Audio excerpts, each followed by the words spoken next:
C는 대습상속을 받는다는 겁니다.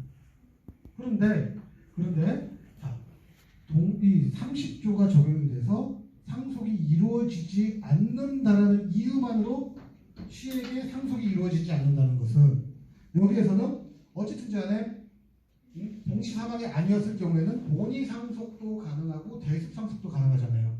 근데 단지 30조가 적용된다는 이유만으로 인정해주지 않는 것은 불합리하다는 거죠. 불합리하다. 특히 이 30조가 적용된다는 이유만으로 대습 상속이 인정되지 않는다는 것은 불합리하다. 그래서 저희처럼 긍정설이 통설이다 이렇게 보시면 될 것 같습니다. 왜 그러냐면요, 일단 그렇습니다. 30조는 그냥 입증 곤란으로부터 구제하기 위한 제도이지 상속인의 순위를 정하는 제도가 아닙니다. 상속인의 순위를 정하는 제도가 아니기 때문에 자, 어떠한 상황에서든지 간에 상속을 받는데 동시 사망이라는 이유만으로 상속을 받지 않는 것은 불합리하다라고 하고 있습니다. 판례를 보게 되면은요.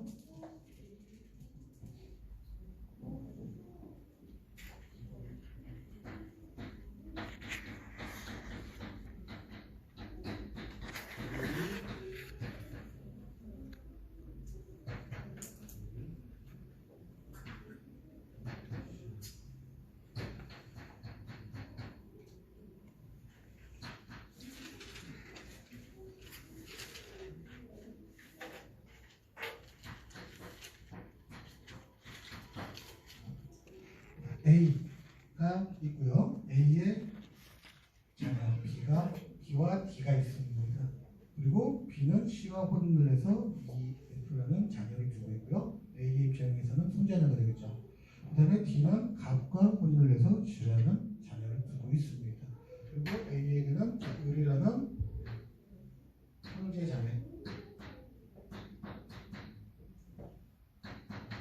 자매가 있습니다.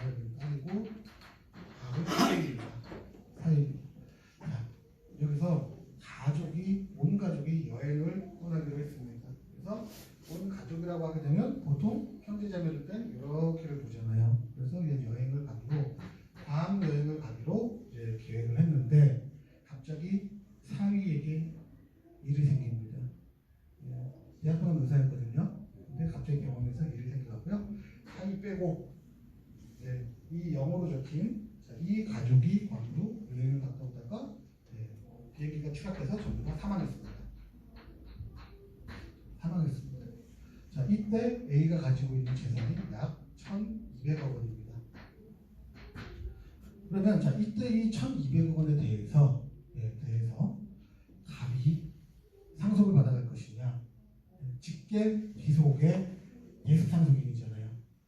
그래서 갑이 받아갈 것이냐, 아니면 직계 비속 존속 없으면 그 다음에 형제자매잖아요. 형제자매 을이 받아갈 것이냐라고 해서 갑과 을이 다툼이 있었습니다. 자, 이때 판례는 뭐라고 했냐면요. 자, 통설에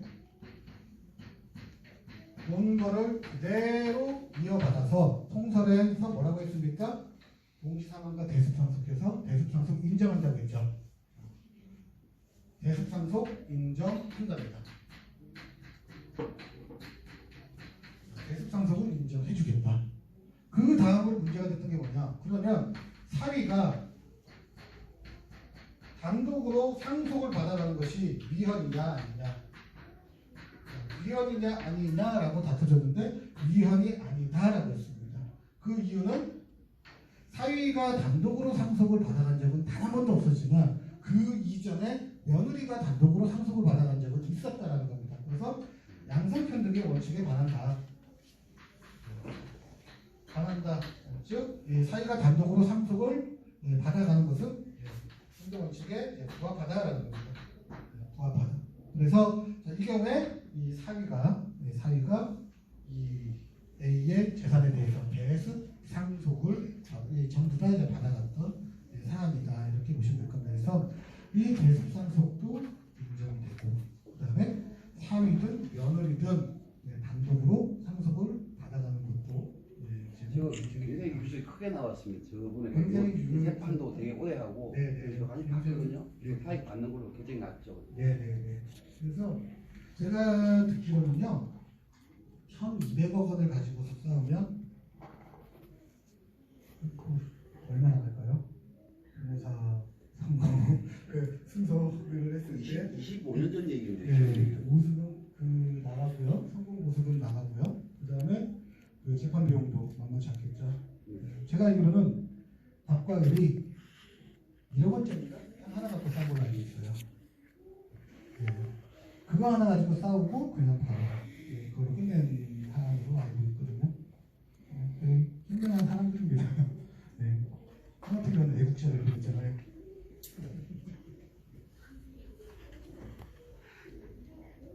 국가와 변호사만 좋은 일 시키는 거죠. 관련해서 이 판례는 아니지만요. 관련해서 그냥 하나씩 좀 보겠습니다. 병이 있고 갑, 을이 있습니다. 그리고 A, B, C가 있습니다. 이때 갑이 사망하기 전에, 피상속인 갑이 사망하기 전에, 아니, 병이 사망하기 전에 갑과 을이 먼저 사망했습니다. 이때 병의 재산에 대해서 A, B, C는 본인이 상속을 받을 것이냐, 대습상속을 받을 것이냐. 대습상속을 받을 것이냐. 이 경우는 판례는 대습상속이다라고 합니다. 대습상속이다. 본의상속인지 대습상속인지에 따라 갖고요, 지분이 달라집니다. 자, 대습상속은요, 자, 2분의 1, 2분의 1 지분이 가게 되잖아요. 그러면 갑의 2분의 1 지분에 대해서는 또다시 A, B가 또 50%씩 갖잖아요. 그러면 4분의 1, 4분의 1, 을의 2분의 1 지분은 C가 이렇게 받아보는 겁니다. 만약에 본의상속이라고 한다면요, 얘네들은 없는 거기 때문에 3분의 1, 3분의 1, 3분의 1을 받아본 거거든요. 그래서 이와 같은 상황에서는요, 먼저 사망을 했을 경우에는 대습상속이다라고 보는 거고요.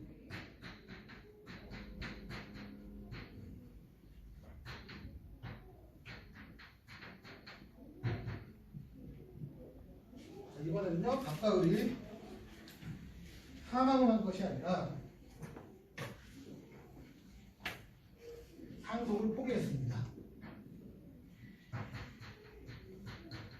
상속을 포기했습니다. 이 상속을 포기했을 때는요, 본이 상속이 된다라고 합니다. 그렇게 보시면 될 겁니다. 그래서 본이 상속이기 때문에 3분의 1, 3분의 1, 3분의 1 지분이 상속이 되는 것이다. 이렇게 보시면 될 겁니다. 그래서 이 사망의 경우에는 대습상속으로 보는 게 판례고요. 상속 포기의 경우에는 본의 상속으로 보는 것이 판례다. 다음으로 바로 이제 행위능력 가도록 하겠습니다.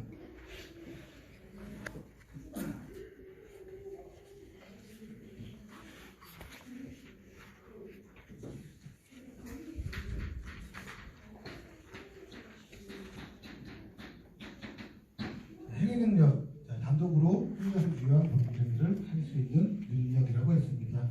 그래서 이 행위 능력이 없거나 부족한 사람들을요, 우리는 제한 능력자라고 하고요. 그 제한 능력자를 보호하기 위한 규정들을 두고 있다는 겁니다. 그래서 그 제한 능력자를 보다 더 강력하게 보호하기 위해서 행위 능력과 관련되어 있는 규정은요, 강행 규정입니다. 당사자의 의사로 그것을 달리 바꿀 수가 없다. 강행 규정이다, 이렇게 보시면 될 겁니다. 그래서 이 제한 능력자는 미성년자, 비성년 후견인, 피한정 후견인, 피특정 후견인이 있다라는 것이고요. 이 행위 능력과 관련해서 피성년 후견인, 피한정 후견인, 피특정 후견인에 대해서는요, 민법 총칙에서 나오고요. 그리고 그 이외의 사항에 대해서는요, 친족 상속법에서 또다시 나오게 될 겁니다. 그래서 이 첫 번째로 미성년자의 행위 능력을 보게 되겠는데요. 미성년자라고 하는 것은요, 굉장히 간단합니다. 법에서 미성년자의 연령을 정해놓고서 그 나이로 일률적으로 판단을 한다는 겁니다. 그래서 미성년자는 그냥 만 19세 미만이다라는 겁니다. 다만 만 만 19세 미만을 미성년자라고 하는데 행위 능력, 제한 능력자 이 규정이 있잖아요. 민법에. 규정이 적용되기 위해서는 최소한 의사 능력은 있어야 된다는 겁니다. 그래서 의사 능력 있는 미성년자가 해야 된다. 미성년자가 된다는 겁니다. 그 이유는 의사 능력이 없는 사람, 무능력, 그 의사 능력자는 행위는 뭐라고 했습니까? 무효라고 했습니다.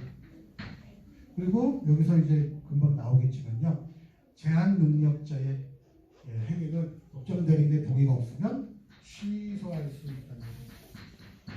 취소할 수 있다. 이와 관련해서 좀 앞쪽에도 좀 나와 있는데요. 36페이지 뭐 이렇게도 나와 있으니까 무효 앞에도 있고요. 그래서 나중에 한번 읽어보시면 되는데 간단하게 보게 되면 무효라는 것은요, 처음부터 그러한 사실 자체가 없었던 겁니다. 무효는요. 취소는 일단 유효합니다. 그리고 취소는요, 취소할 수 있는 취소권자가 있고요, 취소할 수 있는 취소 사유가 있고요, 그 다음에 취소할 수 있는 기간도 정해져 있습니다. 기간도 정해져 있습니다. 그래서 그것은 취소권자가 취소 사유에 해당이 되고, 그 다음에 취소할 수 있는 기간 안에 취소를 하게 되면 소급해서 무효가 되는 겁니다. 소급해서 무효가 되는 것이다. 그래서 그렇기 때문에 만약에 의사 능력이 없는 미성년자라고 한다면 취소가 의미가 없겠죠. 어차피 처음부터 무효이기 때문에. 그래서 이 행위 능력, 제한 능력자 제도가 적용되기 위한 이 미성년자와 관련된 규정은요, 이 의사 능력 있는 미성년자를 가장 기본적으로 전제를 깔고 들어가는 것이다. 이렇게 보시면 될 겁니다. 미성년자 관련해서 보게 되면요, 자, 원칙적으로 법정 대리인의 동의를 얻어야 된답니다.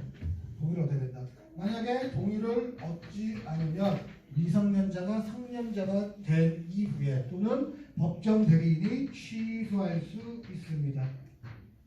만약에 법정 대리인이 동의를 하게 되면요, 더 이상 취소하지 못하겠죠. 확정적으로 유효한 법률행위가 된다. 이렇게 보시면 될 겁니다. 그래서 쉽게 얘기하면 그겁니다. 미성년자가 핸드폰 대리점에 핸드폰 개통하러 갔습니다. 안 해주죠.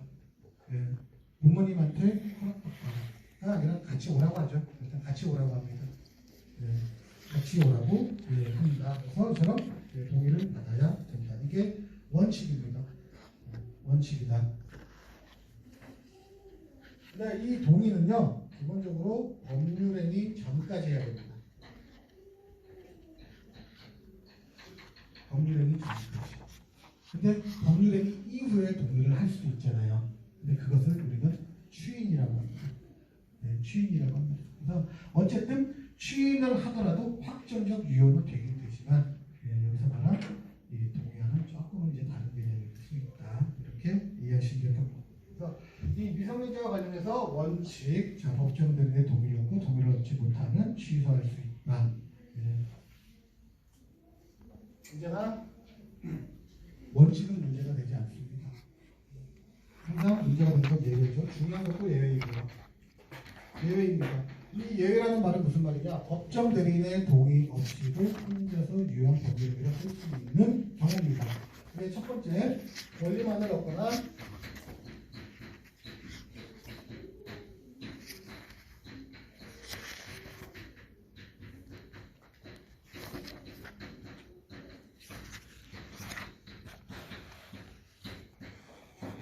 의무만을 면하는 행위입니다. 자, 행위. 갑이 X라는 뭐 물건, 동산이든 부동산이 상관없습니다. 을이라는 미성년자에게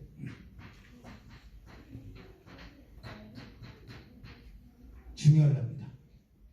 증여를 합니다. 을 미성년자는 X라는 물건에 대해서 내가 받아오죠. 그렇죠? 받아온다. 권리를 얻는 겁니다. 그렇다고 해서 을이 어떠한 의무를 부담합니까? 증여 계약 자체가 무상이잖아요. 무상이기 때문에 자, 을은 이 X라는 물건에 대해서 받아오기만 하지 어떠한 의무를 부담하지 않는다라는 겁니다. 즉 권리만을 얻고 얻는 행위에 이제 해당이 된다라는 거죠. 얻는 행위에 해당이 된다. 따라서 이와 같은 경우에는 이 미성년자라 하더라도 법정 대리인의 동의 없이 혼자서 유효하게 법률행위를 할 수 있답니다. 있다. 그런데 이번에는요 갑이 미성년자입니다. 이 미성년자가 X라는 뭐 예를 들어서 부동산을 가지고 있습니다. 2억 원, 시세 2억 원짜리 부동산을 가지고 있는데 을 성년자와 다른 이 법정 대리 A의 동의 없이 3억 원의 매매 계약을 했습니다. 3억 원의 매매 계약을 했습니다. 2억 원짜리를 3억 원에 팔았습니다. 자, 1억 원의 이익이 발생했다는 겁니다. 그럼 이와 같은 경우에 미성년자가 단독으로 할 수 있느냐? 이런 경우에는 없다라는 거죠. 없답니다. 미성년자는요, X라는 부동산을 팔았기 때문에 3억 원의 매매 대금 채권, 청구권이 있죠. 채권이 발생한다는 겁니다. 가지고 있다. 그러면 권리를 얻는 행위에는 해당이 됩니다. 하지만 어떤 의무를 부담합니까? 소유권 이전 등기를 해줘야 될 의무를 부담하잖아요. 이전 의무를 부담한다는 겁니다. 따라서 권리만을 얻는 행위가 아니라 의무도 같이 부담하는 행위잖아요. 그렇기 때문에 이와 같은 경우에는 법정 대리인의 동의 없이 하지 못한다. 취소할 수 있답니다. 법정 대리인이. 여기에서 2억 원짜리가 3억 원에 팔아서 1억 원의 이익이 있다 하더라도 이와 같은 경제적 효과는요 전혀 고려 대상이 아니다라는 겁니다. 아니다. 항상 그러니까 이거는 그냥 예시와 불과한데요. 나중에 혹시 이와 관련해서 나오게 되면은요 그냥 한번 계속 생각을 해보시고요. 권리만을 얻는 행위인지 의무만을 면하는 행위인지를 보게 되면 어떠한 의무를 부담하게 된다고 하면요 그 행위는 하지 못한다 이렇게 보시면 될 겁니다. 서류 을은 취소할 수 있습니까? 어디요? 여기요? 을이 비계약 자체가 저 미성년자하고 한 거기 때문에 취소하기가 있긴 할 수밖에 없습니다. 을은요 철회권이든 이런 뭐 동의를 할 것인지 여부 이 거래 상대방을 보호할 수 있는 규정은 있거든요. 규정은 있는데 어쨌든 이게 미성년자인지 아닌지 확인을 해야 되거든요. 확인을 해야 되는데 확인을 안 했잖아요. 그래서 만약에 예를 들어서 이 미성년자인데 본인이 신분증을 위조를 했다라든가 그렇게 했을 경우에 을을 보호해줄 수 있는 또 제도가 있고요. 그게 잠깐만요.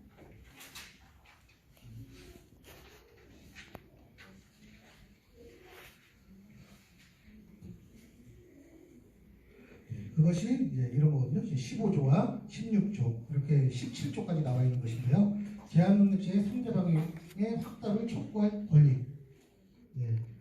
권리. 자, 이렇게 해서 나중에 능력자가 됐을 경우에 그것을 추인할 것이냐. 이렇게 이제 묻는 거 이런 것들도 있고요. 그 다음에 제한 능력자가 매진 계약 추인했을 때까지 상대방이 그 의사를 철회할 수 있다. 그러니까 이거는 취소가 아니라 철회권. 그리고 뭐 거절권. 그 다음에 속임수가 있었다고 한다면 이 미성년자 측에서 더 이상 취소하지 못하도록 그래서 상대방을 보호하는 규정이 15조, 16조, 17조에서 별도로 이제 규정을 하고 있습니다. 그래서 취소는요, 취소권자는 미성년자가 성년자가 되거나 또는 법정 대리인이 취소할 수 있습니다. 그러니까 보통 계약을 할 때는요, 미성년자인지 아닌지 보통 알게 될 겁니다. 보통 이제 계약서들을 이제 쓰기 때문에 계약서 안 쓰고 뭐 좀 저렴한 것들은 어쩔 수 없겠지만 보통 그렇게 쓰기 때문에 거기에서 알게 될 거고요. 뭐 신분증도 한번 확인할 수도 있는 거고요. 그렇게 했는데 만약에 위조를 했다 그러면 취소하지 못합니다. 그게 이제 또 17조의 내용이고요.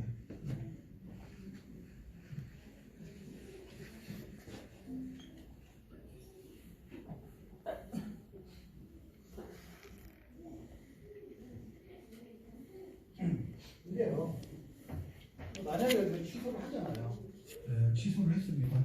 그러면 자 소유권 이전을 을이 가지고 갔죠. 그리고 갑이 3억 원을 받아왔습니다. 그런데 A가 취소를 했습니다. 취소를 했습니다.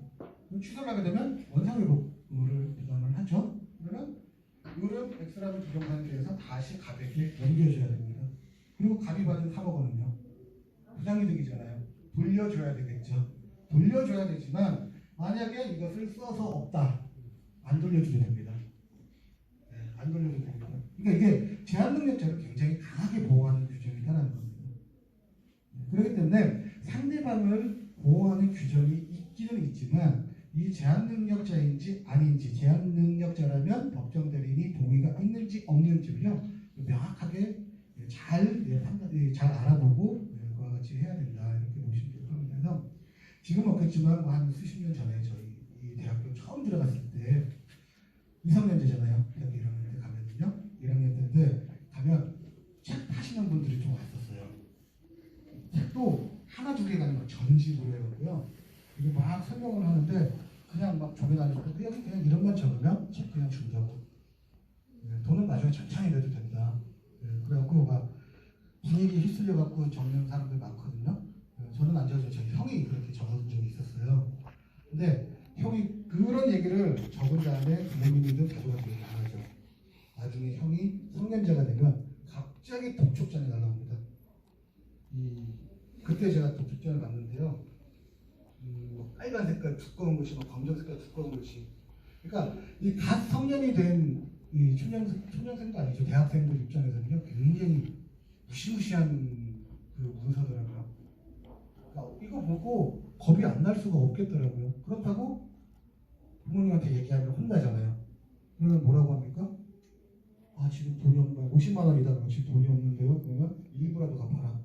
안 그러면 뭐 신용불량 거래돼야 되고 뭐 막 협박 비슷하게 하잖아요. 그러면 무서우니까 5만 원 입금을 시키잖아요. 그러면 추인하게 되는 겁니다. 추인하게 되는 겁니다. 근데 그때는 그 형이 저한테 얘기하니까, 그러면 이거 미성년자이기 때문에 지금 성년자가 됐잖아요. 그럼 그 행위를 취소하겠다라고 취소 의사 표시해라. 만약에 그거를 얘기가 안 되면 내용 증명 보내자. 라고 했더니, 그렇게 얘기했더니 더 이상 전화 안 왔어요. 그러면 책은 우리가 받았죠. 나중에 책을 돌려줘야 되잖아요. 책이 그때까지 없으면 책은 돌려주지 않아도 됩니다. 그러니까 결과적으로는 책만 받고 돈은 안 줘요. 그러니까 그렇게 악용하는 사람들이 있거든요. 악용하는 사람들한테는 또 우리는 이 법을 또 활용하면 되는 거죠. 그래서 그처럼 이제 그 현존하는 이익의 범위에서만 반환하면 되는 거기 때문에, 그처럼 이 제한능력자를 너무나도 강하게 보호하기 위한 규정들이다, 그렇게 보시면 될 겁니다. 그다음에 두 번째 보게 되면요,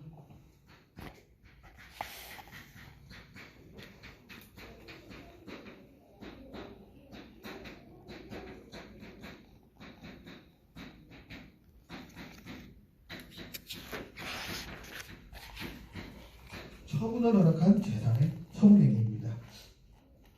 이 얘기는 뭐냐면, 가장 쉬운 예로요, 부모님한테 용돈을 받고 책을 구입한 거, 돈을 받았잖아요. 책을 구입하라고 돈을 줬잖아요. 처분을 허락을 했다라는 겁니다. 허락을 했다. 그렇기 때문에 책을 사는 행위도 허락 없이 가능하다라는 겁니다. 거기서 이제 조금 더 나아갈 수도 있는데요. 그래서 예를 들면요, 법정 대리인이 책을 사라고 10만 원을 줬습니다. 미성년자가 서점에 가서 책에 대해서 매매행위 동의 없이 가능합니다. 동의 없이 가능하다. 가능하답니다. 두 번째, A가 자에게 학원비에 내라고 50만 원을 줬습니다. 미성년자입니다. 근데 이 갑이 그 50만 원을 가지고서 클럽에 가서 술을 먹었습니다. 유흥으로 탕진을 했습니다. 자, 이때 이 유흥으로 탕진할 때 술을 사먹는 이 행위 동의 없이 가능하느냐? 가능하답니다. 가능하다. 목적은 중요하지 않답니다. 금액에 대해서 50만 원에 대해서 허락을 했잖아요. 허락을 했기 때문에 이와 같은 경우에도 가능하답니다. 다음으로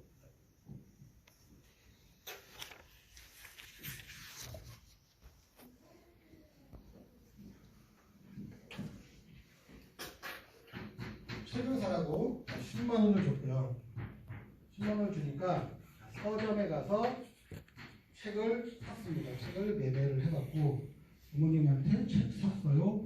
보여드렸습니다. 그리고 나서 중고 서점에 가서 다시 팔았습니다. 이때는 앞에서 가능하다고 했잖아요. 동의 없이 가능하다고 했습니다. 이때 이 매매 행위도 동의 없이 가능하느냐? 가능하답니다. 가능하다. 왜 그러냐면 10만 원이 책으로 된 것이고 그 책을 팔았기 때문에 그 범위 안에서는 가능하답니다. 가능하다. 다만 그 차이가 너무 현저하게 차이가 나는 경우들이 있죠. 그와 같은 경우에는 별도로 동의를 받아야 된다고 합니다. 그래서 좀 억지스러운 얘기를 하는데요. 법정 대리인이 10만 원을 미성년자에게 줬습니다. 미성년자가 그 10만 원을 가지고 미성년자가 로또 구입 못하지만 구입을 했습니다. 그리고 10억 원의 1등에 당첨이 됐습니다. 그러면 농협에 10억 원의 채권을 가지고 있는 거죠. 그러면 농협에서도 변제는 안 됩니다. 근데 변제를 했습니다. 그리고 그 10억 원을 가지고서 있죠. 어떤 뭐 뭐라고 하죠? 벤츠라고 할까요? 2억 원짜리 벤츠 자동차를 샀습니다. 매매를 했습니다. 자, 이와 같은 경우에 여기서 보게 되면 10만 원을 줬고 10만 원이 이제 수익이 됐고요. 그 책을 가지고서 팔았다. 그 가치가 거의 비슷하기 때문에 이 매매에서는 동의를 받지 않아도 된다는 겁니다. 그런데 여기에서는요. 10만 원이 10억 원이 됐죠. 차이가 너무 크다는 겁니다. 그렇기 때문에 그 10억 원을 가지고서 이 매매 계약 법정 대리인의 동의 없이 하지 못한다는 겁니다. 이때 동의 받아야 된다. 동의가 없으면 취소할 수 있답니다. 그리고 이 농협으로부터 받은 변제 수령 그것도 취소할 수 있답니다. 취소할 수 있다. 그래서 이처럼 차이가 안 나는 이 처분의 범위를 정해줬잖아요. 금액을 정해줘서 차이가 안 나는 그 금액에 대해서는 또다시 동의를 받을 필요 없지만 좀 현저하게 많이 차이가 나는 경우에는 새롭게 동의를 받아야 된다. 이렇게 보시면 될 것 같습니다. 동협에서는 숨겨야죠. 그러니까 A가 숨겨야죠. 미성년자한테 복권 판매가 안 되니까 얘랑 얘기하고 나서 부모가 산 걸로 해갖고 가서 수령을 해와야겠죠. 얘기를 안 하겠습니까? 네? 이제 안 하죠. 얘기를 동의 안 하죠. 네. 아니면은 뭐 숙련될 때까지 뭐 기다리다가 애가 그만둬 주겠죠. 뭐.